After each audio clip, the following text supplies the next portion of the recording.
Bom, pessoal, todo mundo me ouve aí no Semente? Posso começar? Sim. Tá bom. Priscila, Alisson, Laércio, que estão online também me ouvem bem? Sim, estou ouvindo bem. Então, tá bom. Então, pessoal, desculpe o atraso, eu não consegui estar aí no Semente, mas eu não quis explicar novamente esse ponto. Então, hoje, eu vou acabar lendo as questões só para facilitar aqui um pouquinho. E qualquer coisa, vocês abrem o microfone, o Gabriel está aí na presencial também, pode dar um apoio para a gente, e vamos começar. Bom, como já é de praxe, a gente sempre começa com uma mensagem. A mensagem de hoje é na exaltação do reino divino. E diz o seguinte, começa com uma frase de Jesus, que está lá no Evangelho de João, capítulo 15, versículo 8. Nisto é glorificado meu Pai, em que deis muito fruto, e assim irei lhes tornar meus discípulos. E aí Emmanuel faz o seguinte comentário. Você vai honrar a presença de Deus e se tornar um verdadeiro seguidor de Jesus. Mas isso não acontece só porque você entende bem as Escrituras, nem apenas por saber falar sobre os ensinamentos divinos de forma tocante. Não é suficiente decorar tradições antigas ou participar com frequência dos rituais religiosos. Ser discípulo de Cristo não se resume ao conforto espiritual que você recebe, nem aos textos inspiradores que escreve. Não depende apenas dos dons espirituais que possui ou das aspirações elevadas que não. O Evangelho é claro e direto. Glorificar a Deus e seguir Jesus exige mais do que palavras ou intenções. É preciso gerar frutos reais. Paz, crescimento interior, transformação, compaixão e luz. A semente que não germina, por mais bonita que pareça, é apenas uma promessa vazia enterrada no solo. Da mesma forma, a fé que não se traduz em ações concretas, como ensinar, acolher, perdoar, ajudar, é um dom desperdiçado. Se você se considera um seguidor de Jesus, então viva como ele viveu. Caminhe com propósito, estenda a mão, ofereça apoio, traga conforto, compartilhe conhecimento, construa, sirva. Vamos fazer algo que realmente melhore a vida das pessoas. Só assim estaremos crescendo espiritualmente e contribuindo para que o reino de Deus se manifeste entre nós. Então, com essas palavras de Emmanuel, a gente vai fazer a oração para dar início, então, ao nosso encontro de hoje. Senhor, nós te agradecemos a oportunidade de, mais uma vez, estarmos aqui reunidos, buscando conhecimento, entendimento, aprimoramento, e, sobretudo, Senhor, buscando mudança de comportamento.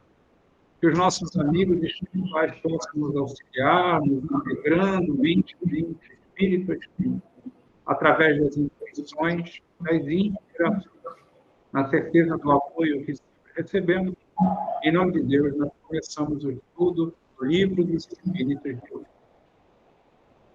Bom, pessoal, dando sequência aqui ao momento que a gente está, né? A gente já começou a ler. Um minutinho, permitir aqui. A gente já começou, né, a ler, né, o livro e a gente está lá na introdução. A introdução tem vários itens, né? A gente está agora no item 2, dando continuidade no item.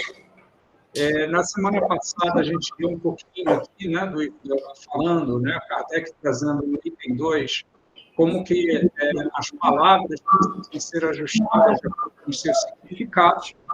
E agora, então, continuidade a partir dessa página aqui. E diz assim, segundo os outros, né, outros tipos de entendimento, e esta é a ideia mais comum, ele reside em um fluido especial universalmente espalhado e do qual cada ser absorve e assimila uma parcela durante a vida, tal como os corpos inertes absorvem a luz. Só para a gente fazer uma conexão, né, com o último sábado, Ele está falando aqui do princípio vital. Né? Eu dei o exemplo na semana passada, né, lúdico, que o fluido vital é para nós, encarnados, a gasolina é para o carro. Né? Então, nós, encarnamos, recebemos um tanto desse princípio vital para durar o tempo que a gente planejou nessa encarnação. Cada sistema do nosso corpo biológico, a gente não está falando de espírito, está falando do corpo, né? Cada parte do nosso corpo recebe um tanto dessa energia, um tanto desse combustível. Tem um problema aí, pessoal? Tá cortando o seu áudio. Está pipocando. Eu acho que esse microfone desligado aí, talvez, né? Esse da semente aí também tá ligado ao microfone, né? O áudio daqui, amor, tá ligado? Você pode deixar desligado o nosso semente. Vai desligar o fone, Gabriel. Deixa eu ver O que eu faço aqui? Deixa eu cortar o meu áudio. É esse cara aqui. Isso. Melhorou, pessoal? Agora sim. Acho que não, né? Melhorou. Melhorou? Tá bom. É isso aí, gente. A gente está aqui num certo improviso, né? Então, vamos lá. Então, como eu vou repetir um pouquinho do que eu falei, quando nós encarnamos, né, o nosso corpo físico recebe um tanto de energia para funcionar durante o período que a gente planejou encarnar. Então, se for viver, né, se meu planejamento é viver 80 anos, eu vou receber uma dose desse fluido vital que me faz esse corpo durar 80 anos. Se for para durar 100, é uma outra quantidade. Se for para durar 30 anos, outra quantidade. Então, o corpo físico, para ter vida biológica, precisa desse fluido vital. Assim como a gasolina, né? Quando eu boto gasolina no carro e começo a dirigir, dependendo de como eu dirijo o carro, eu vou economizar ou eu vou gastar mais gasolina. Né? Se eu corro muito, eu gasto mais. Se eu não passo as marcas do jeito certo, eu vou gastar mais. Então, tem várias, dependendo do terreno onde eu passo, eu gasto um pouco mais, mas também posso economizar. Então, é disso que Kardec está falando, desse fluido vital. Né? Cada parte do nosso corpo, cada órgão, né? Na verdade, cada célula do nosso corpo recebe um tanto desse fluido vital. Né? Então, é disso que ele está falando aqui. Tem várias teorias a respeito disso, a gente está falando desse momento. E aí ele coloca aqui, né, que a ideia mais comum reside que é um fluido especial, universalmente espalhado, e do qual cada ser absorve e assimila uma parcela durante a vida, tal como os corpos inertes absorvem luz. Então, ele está falando isso que eu acabei de dizer, né? Cada corpo absorve, recebe essa energia vital, esse fluido vital.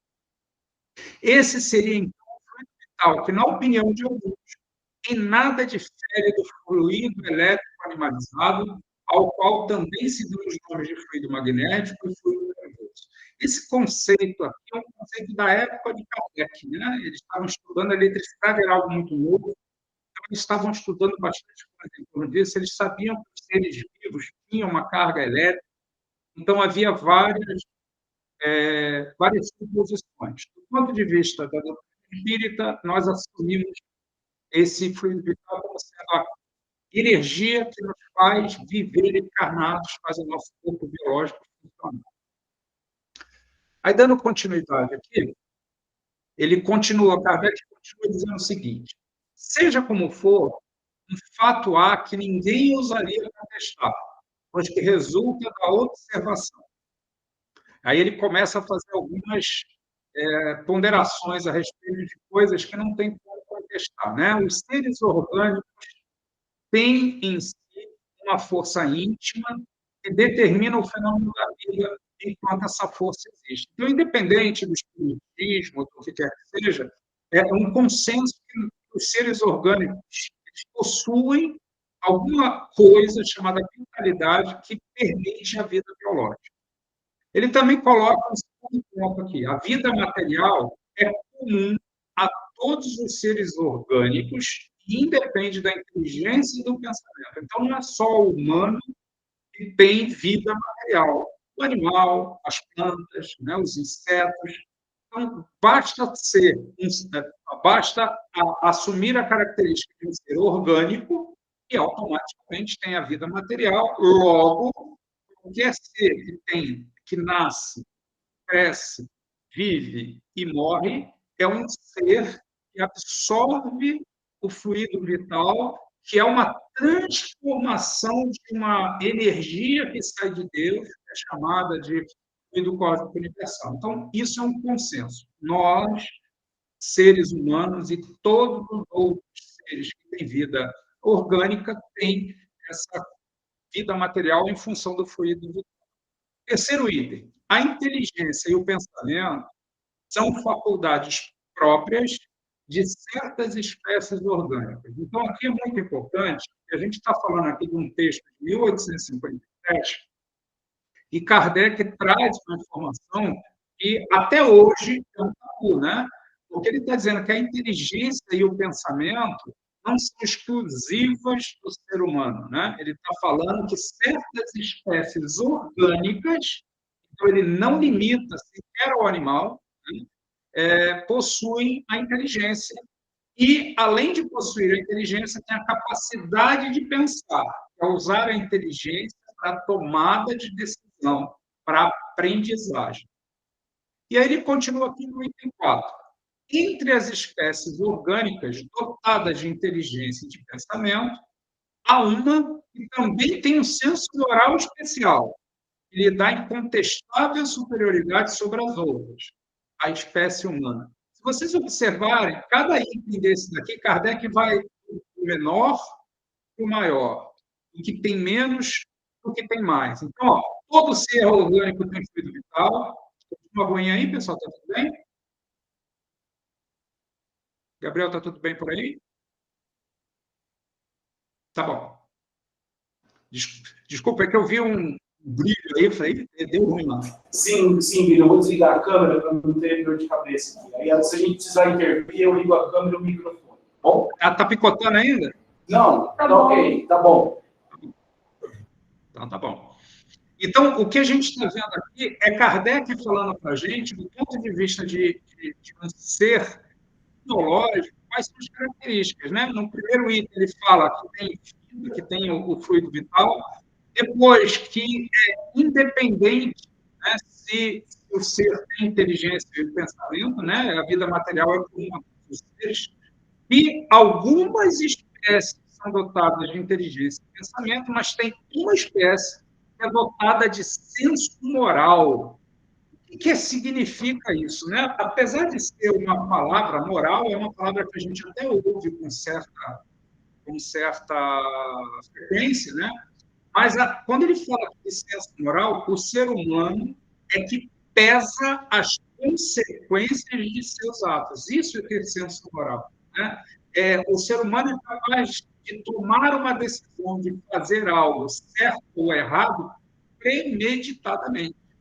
Né? Então, o senso moral é avaliar comportamentos e consequências. Então, ele demonstra aqui que há uma escala evolutiva dos seres que têm vida orgânica, sendo o ser humano aquele que detém inteligência, pensamento, tal como algumas outras espécies, mas o ser humano tem um item que é exclusivo, chamado senso moral. Isso é lindo, né? Mas como diria o tio Ben no Homem-Aranha, lá nos primeiros Homem-Aranhas, né? Que ele dizia assim, diante de grandes poderes vem grandes responsabilidades, pelo fato de nós termos senso moral, então nós temos a consequência dos nossos atos. Diferente dos animais, não tem essa capacidade de tomada de decisão em fazer o mal ou em fazer o bem, eles não têm consequência dos atos. Então, se um cachorro morde alguém, leva alguém à morte, ele não vai ter consequência disso, porque ele não tem senso moral. Um ser humano que mata alguém em legítima defesa vai responder pela legítima defesa, com determinados alívios, né, atenuantes, porque foi legítima defesa. Mas se um ser humano mata alguém propositadamente, ele vai ser julgado num outro tipo de comportamento, porque ele escolheu fazer algo que não deveria. Então, Kardec faz essa montagem. Aqui no Livro dos Espíritos, ele desenvolve um pouco mais isso.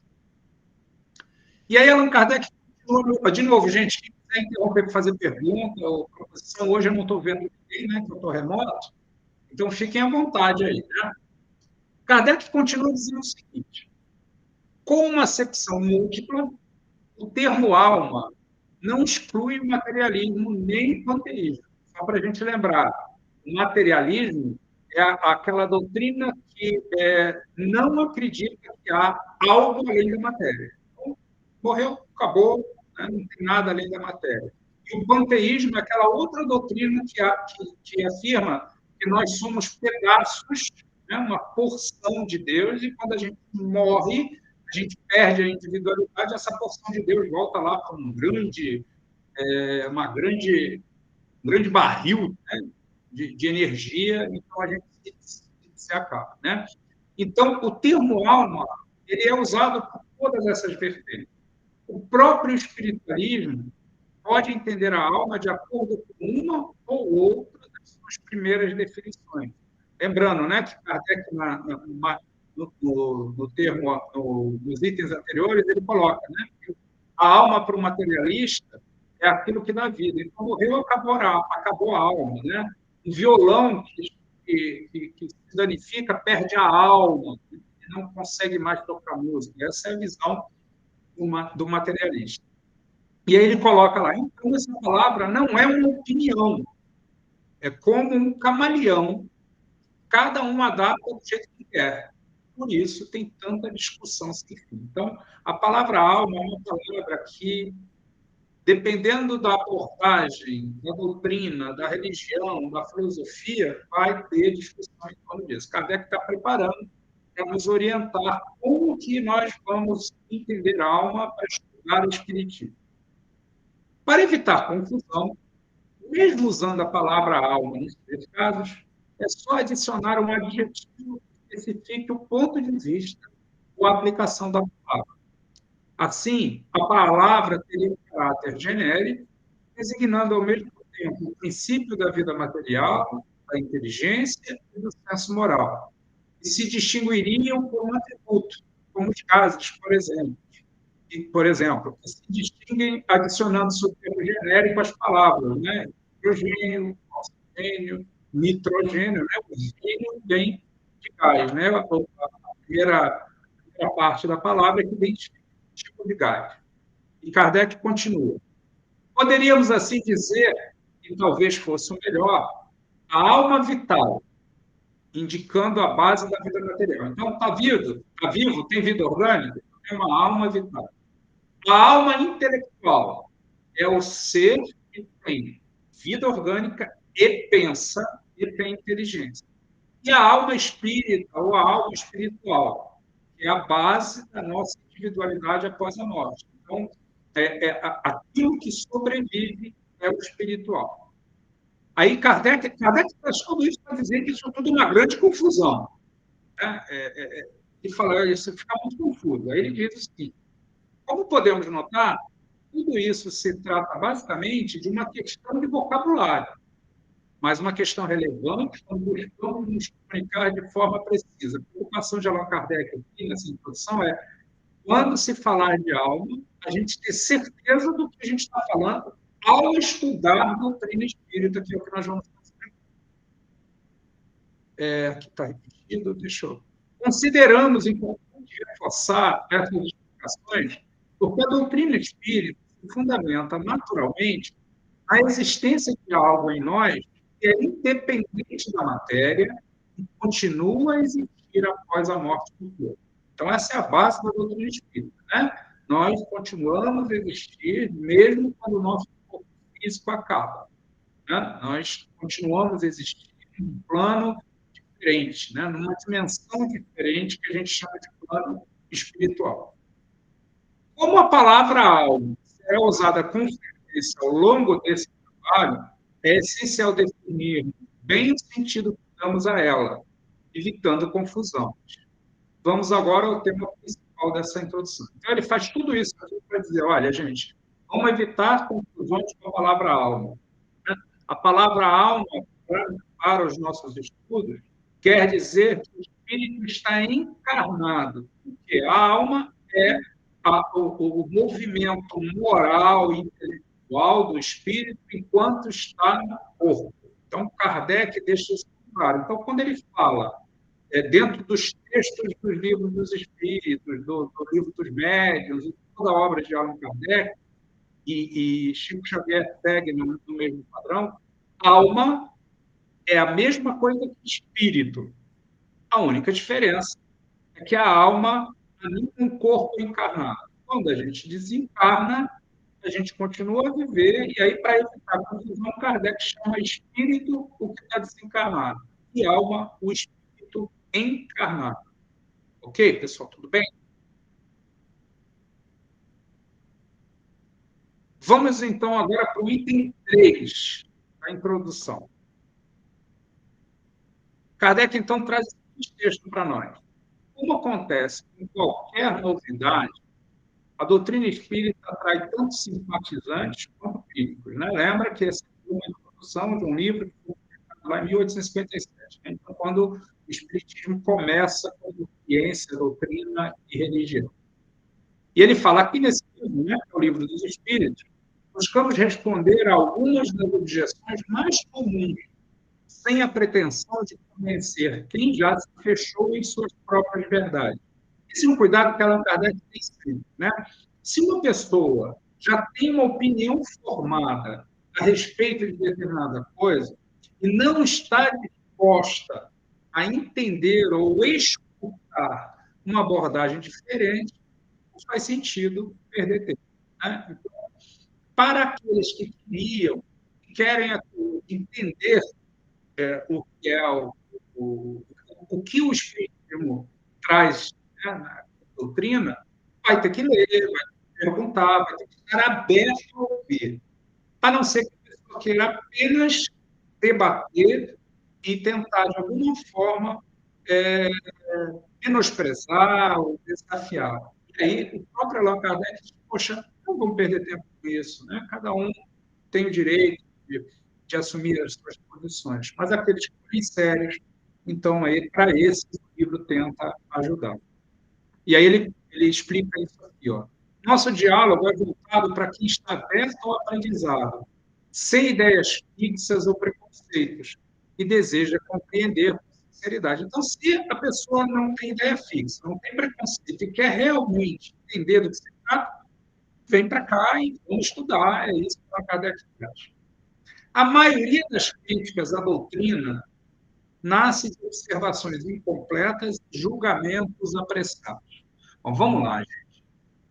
Kardec lançou esse livro em 1857, ele traz essas informações naquele contexto histórico. Mas hoje, em 2025, nós ainda temos esse mesmo problema.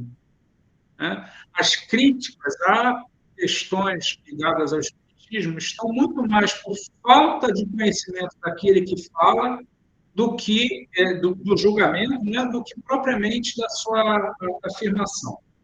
Eu vou contar para vocês duas situações. A primeira fui eu, né? O meu preconceito com a doutrina espírita quando eu ainda não conhecia a doutrina espírita. Eu estava querendo ler um livro, ia ter 20, 21 anos, né? Não tinha, livro ainda era uma coisa bastante cara, recursos financeiros eram poucos, eu já estava cansado de ler os mesmos livros e falei para minha mãe, me empresta um livro aí, que eu sei que você tem alguns aí, para eu dar uma lida, e minha mãe me trouxe o livro Nosso Lar. Eu olhei e lá, Xavier, e falei, mãe, pelo amor de Deus, um livro de macumba? Você quer que eu leia um livro de macumba? Preconceito absurdo, né? Minha mãe, não tem nada a ver com isso. Falei, se você não quiser, você para. E foi esse livro que me trouxe para a doutrina espírita, e lá já são 30 anos, né, de estudo disso. Um outro fato aconteceu essa semana com um colega que trabalha comigo. Ele sabia que, de algum jeito, eu tinha uma religiosidade e tudo mais, e que ele achava que eu era espírita. E ele falou, eu sou da congregação, né, sou evangélico da congregação, mas como é que funciona esse negócio do espiritismo? Eu falei assim, olha, rapaz, uma reunião espírita, né? Uma palestra, se ninguém te disser que é espiritismo, você vai achar que é uma igreja. A gente fala de Jesus, a gente fala de Deus, né? A gente explica a moral de Jesus. Ele, mas e como é que ficam lá os despachos, as oferendas? Então, é uma confusão, isso não é espiritismo. O espiritismo não tem isso, né? Isso que você está falando são outras doutrinas religiosas, né? É a Umbanda, a Candomblé, outras religiões de origem, né? A africana, ou mesmo de origens indígenas e outras. Mas o espiritismo em si não tem esse tipo de ritual. Nós usamos os ensinos de Jesus, né? A gente acredita. Então, para ele, foi uma grande surpresa, mas pelo menos ele teve a abertura de vir, né, me perguntar o que era. Isso aconteceu essa semana. Então, ainda hoje, acontece isso que Allan Kardec está fazendo aqui em 1857. A maioria das críticas da doutrina nasce de observações incompletas e de julgamentos apressados. São pessoas que sequer procuraram um vídeo sério que explicasse, né, como funciona a doutrina espírita. Isso é um grande favor que a gente faz em benefício da doutrina espírita quando a gente consegue encontrar um espaço para falar, sobretudo, que a doutrina espírita está focada e assentada nos ensinos de Jesus, na mudança de comportamento e no progresso da humanidade. Continuando aqui, Kardec, então, continua dizendo assim, antes de tudo, vale lembrar como os fenômenos que deram origem ao espiritismo começaram a se manifestar, né? Ele vai começar agora a contar como que foi, né? Não é o espiritismo que trouxe os fenômenos, nem os fenômenos geraram uma abordagem e, depois de estudo, trouxe uma organização, né, que é a doutrina espírita. Ele coloca aqui, o primeiro fenômeno foi o movimento de objetos, popularmente conhecido como mesas girantes. Então, para quem não conhece, nessa época, lá na França, nos Estados Unidos e em alguns lugares do mundo, haviam, né, em que algumas mesas, alguns móveis mexiam sozinhos, subiam, desciam, e o próprio Allan Kardec não achava nada interessante de ir ver um espetáculo desse. Ele era uma pessoa estudiosa. Um amigo dele realmente conheceu ele a assistir, falou assim, vamos lá, porque tem alguma coisa ali. E foi ali que Allan Kardec despertou, quando ele viu que não tinha nenhuma armação, né, nenhum tipo de manipulação, e que realmente a mesa se vestia do nada. Ele ficou curioso e estudou. Então, embora esse fenômeno tenha ganhado destaque na América, é registrada desde tempos antigos. Então, apesar de barulhos e de movimentos de objetos terem acontecido com mais intensidade, né, e originado lá nos Estados Unidos e indo para a Europa, é milenar relatos de coisas que se mexem sozinhas, né, de barulhos. Né, todas as culturas, mesmo as mais afastadas ou as mais próximas da civilização, todos comentam isso faz parte da cultura. Acompanhar sons estranhos e batidas sem causa aparente. Logo se espalhou pela Europa e outras partes do mundo. Então, algo que sempre aconteceu na história da humanidade, nesse período em que Allan Kardec está falando aqui, isso começou a acontecer muito, né? Em vários lugares e ao mesmo tempo, e acontecendo demais, porque é um fenômeno que sempre aconteceu de forma muito espalhada, dentro de determinadas situações. Só que a espiritualidade estava no movimento de despertar a nossa vontade de estudar, que, na verdade, era a missão de Allan Kardec, ser despertado por isso e buscar entendimento. A gente viu um pouquinho antes aqui, né, nos primeiros itens, o cuidado do projeto espiritual de Jesus, onde Allan Kardec veio trazer essas informações, é que os ensinos não fossem determinados do plano espiritual para o encarnado humano, né? Mas que o humano sentisse curioso, o encarnado se sentisse curioso, debruçasse nisso, estudasse e concluísse. Porque aí muda, né? Não cremos porque nos disseram para crer.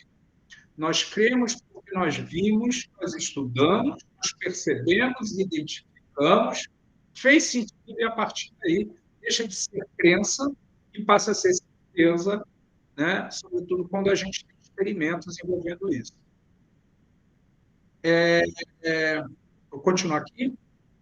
No início, esses fenômenos, né, de movimentos, de objetos, foi recebido com descrença. Mas a repetição constante das experiências acabou por confirmar sua existência, porque começou a acontecer em muitos lugares e com muita intensidade e ao mesmo tempo. Se esses movimentos fossem apenas físicos, talvez pudessem ser explicados por forças naturais como a eletricidade. Afinal, ainda desconhecemos muitos dos agentes ocultos da natureza. Lembrando, de novo, né, já falei com vocês logo no início, a eletricidade era nova, né? E o magnetismo, os íons, né? A capacidade de mover coisas a partir da energia elétrica ainda estava muito no início. Então, o que Kardec diz assim, olha, se fosse só a movimentação de uma mesa, se fosse só a movimentação de um copo, fosse o que fosse, talvez a ciência material pudesse explicar por conta da eletricidade, do efeito magnético. Mas Allan Kardec continua. A eletricidade, por exemplo, continua revelando novas possibilidades e poderia, em certas condições, ser responsável por esses efeitos. Então, Allan Kardec está confirmando, não pode ser só um efeito elétrico se a gente considerar apenas o movimento dos objetos. A presença de várias pessoas parecia intensificar os fenômenos, como se formasse uma espécie de bateria humana. Então, era também comum que quanto mais pessoas estivessem envolvidas naquela sessão, né, naquela reunião em que as mesas giravam e se mexiam, quanto mais pessoas, mais movimentos. Então, Allan Kardec, cientificamente, talvez isso possa ser explicado, se a gente pensar só no movimento, que a energia de cada ser humano, né, juntando uns aos outros, forma uma espécie de bateria, de pilha, que favoreceria o movimento dos objetos. E, de novo, Kardec está falando, se a gente for parar para olhar apenas o movimento físico, só o mexer das mesas. O movimento circular dos objetos não era algo fora do comum. As mesas, elas se mexiam e normalmente giravam. Né? O que Allan Kardec está dizendo é o seguinte, olha, o efeito físico de girar também não é algo incomum. Os astros também se movimentam em curvas, né? Está falando dos planetas, das estrelas, né? dos satélites. Talvez estivéssemos diante de uma manifestação semelhante em escala reduzida. Então, de novo, Kardec falando, olha, a ciência material, se for olhar só para o movimento, talvez consiga explicar tudo isso. Mas aí agora Kardec traz uma questão importante. Mas o movimento nem sempre seguia esse padrão. Muitas vezes eram bruscos, desordenados, com objetos lançados, arremessados, suspensos no ar, contrariando todas as leis da física. Ainda assim, tudo isso poderia ser atribuído a algum agente invisível, como acontece com a eletricidade, que também provoca ruídos intensos e desloca grandes massas. Então, ele está falando, olha, se a gente continuar olhando apenas para o movimento dos objetos, talvez tenha algo na ciência comum que não tenha sido ainda estudado o suficiente, e talvez até a eletricidade pudesse explicar isso. Até esse ponto, os fenômenos poderiam ser estudados dentro da ciência física, e já havia ali material suficiente para despertar o interesse dos estudiosos. Mas, infelizmente, o desprezo veio da superficialidade, muitos trataram o assunto. Allan Kardec está dizendo o seguinte, ainda que se olhasse apenas para o movimento dos objetos, do jeito que eles estavam se movendo e com tanta intensidade, só isso já deveria ser suficiente para despertar a curiosidade dos cientistas em busca de entender qual é a causa daquele efeito em que as mesas, os objetos se mexiam. Mas, ele fala aqui na frase final, né? O desprezo veio da superficialidade com que muitos trataram o assunto. Eles quiseram se envolver nisso. De novo, eles não quiseram porque o medo da ciência àquela época era porque a gente estava recém-saído de uma religião em que a ciência não tinha vez, né? Então a ciência começou a galgar o seu espaço. Pô, vou trazer agora alguma coisa sobrenatural para estudar? Não é hora disso. O fato das experiências envolverem mesas, que são objetos comuns, contribuiu para que fossem ignoradas. Poxa vida, né? A ciência olhou e falou, mas está mexendo numa mesa, não tem armação, eu não vou nem ver, isso é armação. Né? A simplicidade do cenário fez com que alguns intelectuais considerassem o tema pouco digno de atenção. Achou, isso aí é alguma armação de alguém que está afim de prestígio, nós somos cientistas inteligentes, não vamos lá ver mesa balançando e tentar entender. Lembrando que Kardec também teve essa mesma posição. Né? Precisou que um amigo muito querido e inteligente dele forçasse a barra de dizer, cara, vem comigo, pois aqui tem algo estranho aqui e a gente precisa mergulhar. Kardec continuou, a ideia das mesas girantes prevaleceu porque era prática. Várias pessoas podiam se reunir ao redor das mesas. Era fácil, né? Com a mesa redonda, as pessoas em volta da mesa, a carga, a energia aplicada àqueles objetos fazia eles flutuarem. Então, a mesa foi escolhida, e sobretudo a mesa redonda, porque era prática, era mais fácil de trabalhar.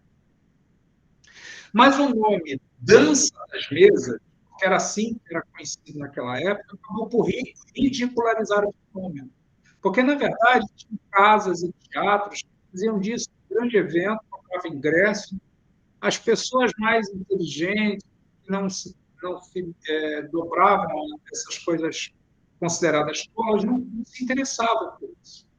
Se Galvani tivesse observado seus efeitos em um contexto menos sério, talvez sua descoberta também tivesse sido descartada. Ele está falando aqui de um outro cientista, né? Que descobriu alguma coisa em função da diferença do efeito. Né? Talvez, se fosse uma mesa, ele também teria essas conclusões. E aí, Allan Kardec continua.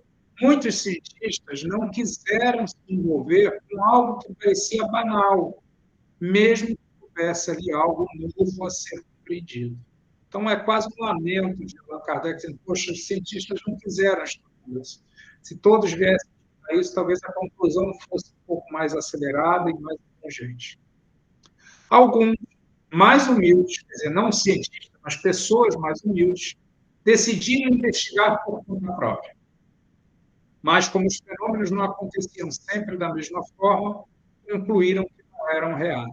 Então, assim, dentro de uma experiência científica, né, o ideal é que o fenômeno seja controlado e que ele aconteça de forma controlada. Né?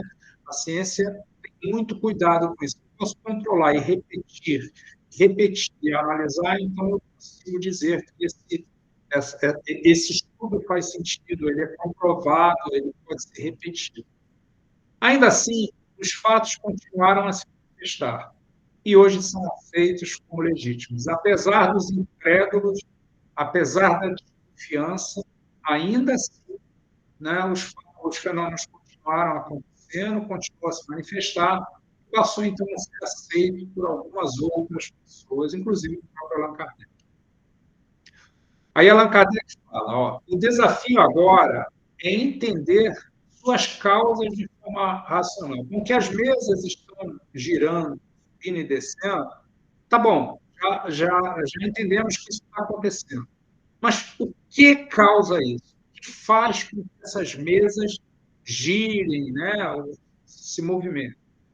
A irregularidade dos fenômenos não é motivo para negá-los. Quando ele fala da irregularidade, porque nem sempre que as pessoas se juntavam, as mesas balançavam.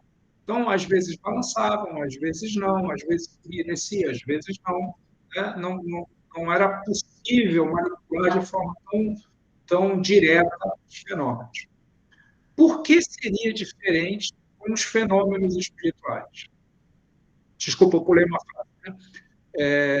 A eletricidade e a química também dependem de condições específicas para se manifestar. Então, as reações químicas, elas acontecem dentro de uma condição específica. A eletricidade, ela move, ela se transmite também em condições específicas. Por que seria diferente com as questões espirituais? Também precisa de algo específico, que talvez a gente ainda não tivesse, é o que Kardec, na verdade, traz para a gente. Estudando, talvez a gente consiga criar uma condição em que o efeito, em que o fenômeno possa acontecer de um jeito mais intencional.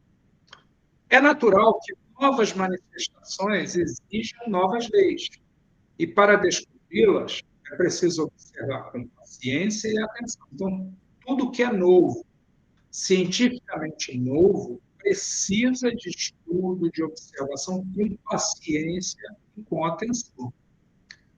Alguns alegam a fraude, mas será que estão certos? Então, algumas pessoas dizem, isso tudo é uma fraude, essas mesas girando são fraudes. Será que estão certos?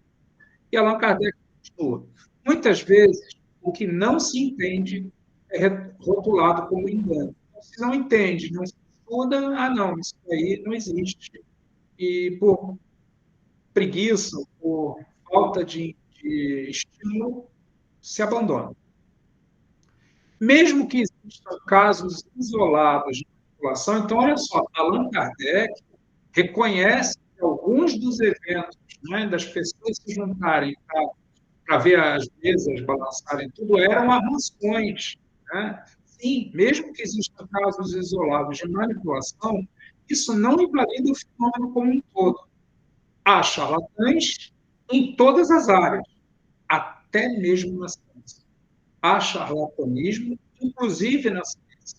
Há cientistas charlatões, ou pseudocientistas charlatões, que tentam, inclusive, emplacar teorias baseadas em falhas e erros. Então, não seria diferente com algo tão novo quanto o Espiritismo.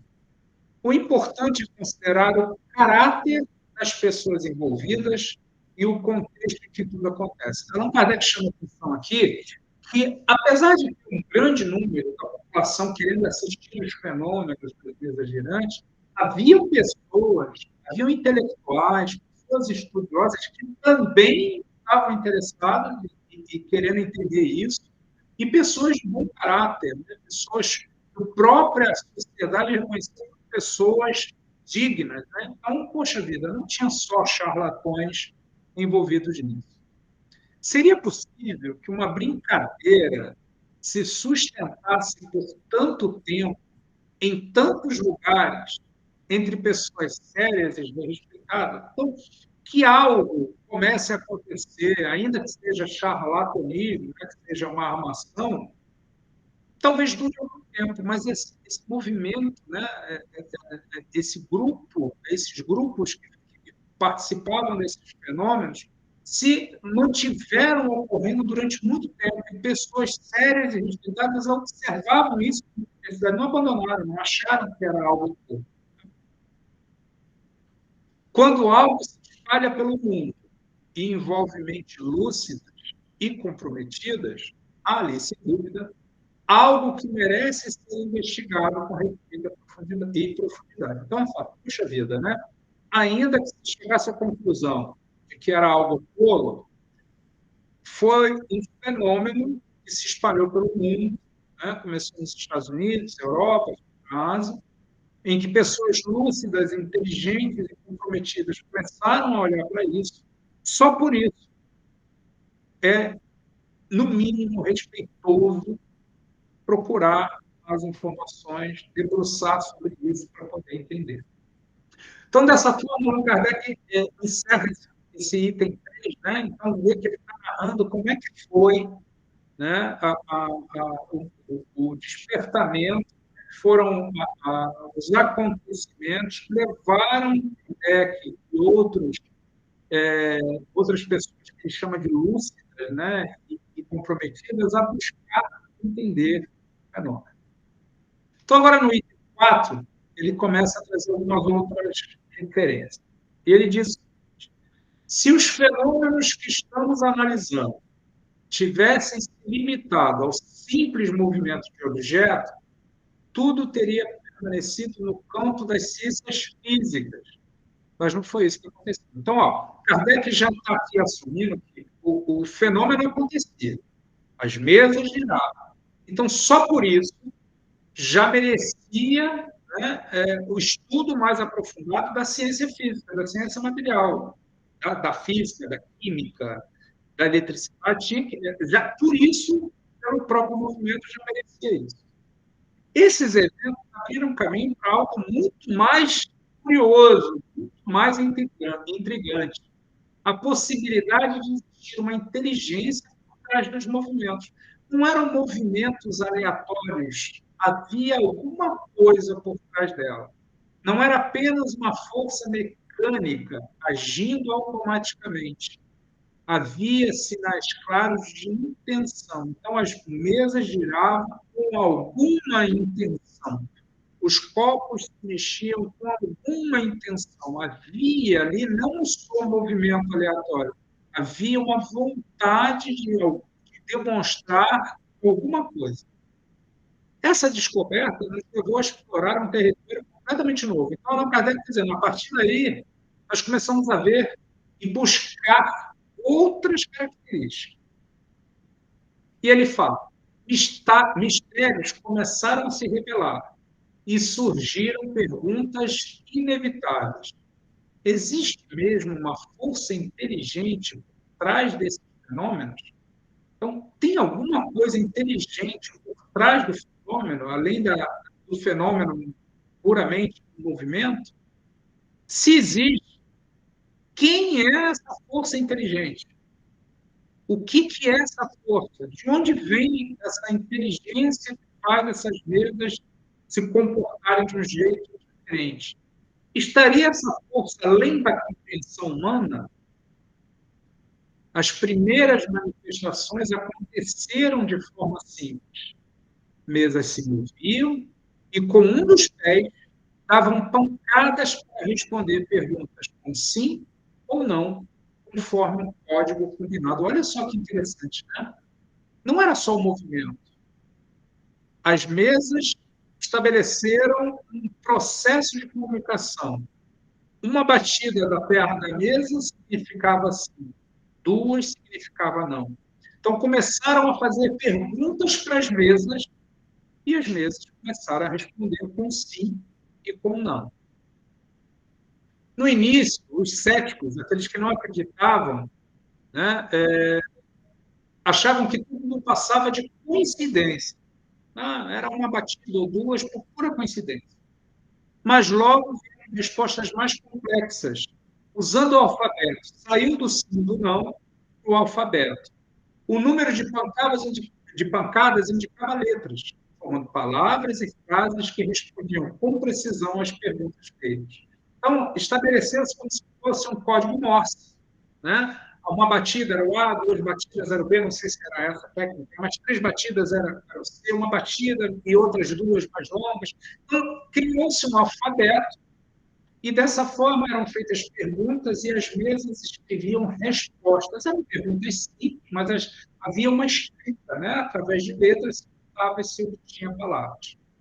A clareza e a lógica dessas respostas surpreenderam até os mais incrédulos. Então, assim, não podia ser coincidência, porque se escreviam palavras e frases. O ser que se comunicava por meio desses sinais dizia ser um espírito, ou gênio. Né? A palavra gênio, nessa época, tinha também a mesma significação de espírito. Né? Um bom gênio, um bom espírito. Não tem a ver com a latim, aqui não, tá, gente? Alguns, né, desses espíritos que se manifestavam, olha só que interessante, revelava-se o nome e compartilhava informações sobre si. Então, se o espírito dissesse, olha, eu sou o Birajá, encarnei no Brasil, e trazia informações. Um detalhe importante é que ninguém havia sugerido a ideia de espíritos como explicação para os fenômenos. Um belo dia, as mesas disseram, olha, quem está escrevendo aqui sou eu sou o espírito. Ninguém perguntou, essa mesa está girando, é um espírito que está fazendo isso? Não, foi a própria mesa que disse, olha, sou um espírito, ou um gênio, né, que é a palavra representada. Foi o próprio fenômeno que trouxe essa revelação. Diferente das ciências exatas, onde hipóteses são criadas para guiar o raciocínio, aqui a explicação surgiu espontaneamente, né? De um modo geral, a ciência vai estudando e vai chegando em encruzilhadas, caminhos, e vai percebendo as coisas. Aqui não, o próprio fenômeno diz, olha, pode procurar. Quem está escrevendo aqui é um espírito. O próprio fenômeno disse, vamos economizar tempo, é um espírito que está aqui falando. Então, os próprios, apesar de eficaz, esse método de comunicação era lento e trabalhoso. Você imagina, gente, dependendo da pergunta que era feita, a resposta através de batidas, cada batida com uma letra diferente, imagina o tempo que levava para escrever uma frase, né? Era lento, dava trabalho. Então, os próprios espíritos sugeriram uma alternativa. Em vez de usar batidas na mesa, pediu, prende um lápis a uma cesta ou um outro objeto leve. Então, o que os espíritos falaram? Pega um objeto leve, uma cestinha ou alguma coisa, amarra um lápis nessa cesta e, em vez de fazer batidas, a gente vai começar a escrever. Então, eles botavam um lápis amarrado numa cestinha, as pessoas em volta da mesa colocavam, cada um botava uma mão, né, em volta dessa cesta, e essa cesta começava a escrever. É o que ele vai explicar aqui. Colocado sobre uma folha de papel, esse instrumento, a cestinha ou qualquer outra coisa, era movido pela mesma força invisível que fazia as mesas girarem. Então, em vez de ficar batendo com a mesa, começou a girar as cestas. Mas agora, em vez de pancadas, o lápis escrevia diretamente palavras, frases, até textos longos sobre temas profundos, como filosofia, moral, psicologia e metafísica, com uma fluidez impressionante. Então, agora que a cestinha tinha um lápis amarrado, eram escritas, né? Dava para escrever várias coisas. E traziam conteúdos que as pessoas que estavam envolvidas ali não tinham conhecimento, né? Lembrem, em 1957, ainda era restrito a um grupo muito pequeno, conhecimento, estudo, né? Estudar em escolas. Né? Então, a maioria dos médios que participavam não tinham conhecimento de filosofia, de psicologia, metafísica, ou fosse o que fosse. Né? Essa sugestão dos espíritos de amarrar um lápis surgiu simultaneamente em vários países, como a América e França. Então, a sugestão de trocar a batida das mesas por um lápis amarrado em alguma coisa surgiu em vários lugares. Né? E como não tinha um WhatsApp, não foi um dizendo para o outro. Né? Foram informações que demoraram para ser seguidas. Aí, Allan Kardec continua aqui. Em Paris, por exemplo, em 10 de junho de 1853, um dos seguidores mais dedicados da doutrina recebeu a seguinte orientação. Pega a cestinha no outro ponto, amarre um lápis. Oi, tem uma pergunta aqui. Opa, vamos lá.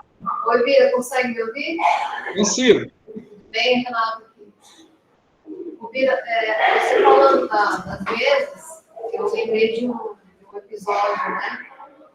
Eu não tinha conhecimento, ou tá em casa, esperando no dia e o prato começar a girar. Só que aí eu não fiquei para perguntar quem era, o nome, nada. Saí correndo. Deixei lá. Aí hoje eu entendo, eu não consegui entender por que o prato girou. Tanto que eu conversei com meu esposo e falou assim, não estava em cima de uma água, não estava no seco, em cima do balcão, e começou a girar sozinho. Eu lembrei desse episódio, só uma observação. Não, foi ótima observação. E tem uma outra abordagem muito comum, né? Que é a tal da brincadeira do copo, né? Que é famosa. E o copo se mexe. Tem a brincadeira do pêndulo também, né? Se mexe, né? E sim, isso é chamado dentro do espiritismo de mediunidade de efeitos físicos. Né? E, de um modo geral, ela existe muito mais para despertar interesse, curiosidade, para levar a pessoa a buscar um estudo mais sério. Né? Mas ela faz parte da natureza. Obrigado pela tua contribuição. Mais alguma coisa? Não? Só para a gente fechar esse item aqui, Allan Kardec estava falando aqui sobre a dica de amarrar o lápis na cestinha, e ele falou que aconteceu na França, né? Porque como isso aconteceu em vários países, né? Na França aconteceu no dia 10 de julho de 1853, que o espírito falou assim, ó, pega a cestinha no outro cômodo, então o espírito sabia que tinha uma cestinha no outro cômodo, amarre o lápis, coloque sobre o papel e apoie os dedos na borda. Então ele deu orientação, pega a cestinha, amarra o lápis, os médios colocam os dedinhos, né, em volta da cesta. Pouco depois, a cesta começou a se mover e escreveu com clareza o seguinte: proíbo expressamente que transmitas a quem quer que seja o que acabo de dizer. Da primeira vez que escrever, escreverei melhor. Como era um teste o que ele estava escrevendo, ele falou assim, olha, isso aqui é só um teste, depois eu escrevo melhor, não usem, não divulguem isso. O objeto usado, seja cesta, prancheta ou outro, é apenas um instrumento. Sua forma ou matéria-prima não importa. Gente, a gente vai parar aqui, são 18 horas, né? Daqui a pouco tem a reunião no Ocidente, tem a palestra. Vocês observem que Allan Kardec começa o livro, né, trazendo como foram as experiências. Né? Imagina escrever 600 questões usando pancada de mesa. Não foi assim, nem foi com cestinha. A gente vai ver daqui a pouco que isso evolui. Então, vou fazer a nossa oração para a gente encerrar o nosso estudo de hoje, agradecendo a Jesus por tudo que pudermos fazer em conjunto, estudar e conhecer, e que possamos, através da nossa vontade de estudar e aprender um pouco mais, nos dedicarmos a nos reunidos novamente nos próximos encontros, nos próximos sábados. Pede-nos com muita paz e que tenhamos uma noite de tranquilidade, descanso e uma semana de muito amor. Obrigado, pessoal. Uma boa noite para vocês aí. Boa palestra. Obrigado, Bira. Até. Tchau, Bira. Obrigado. Tchau.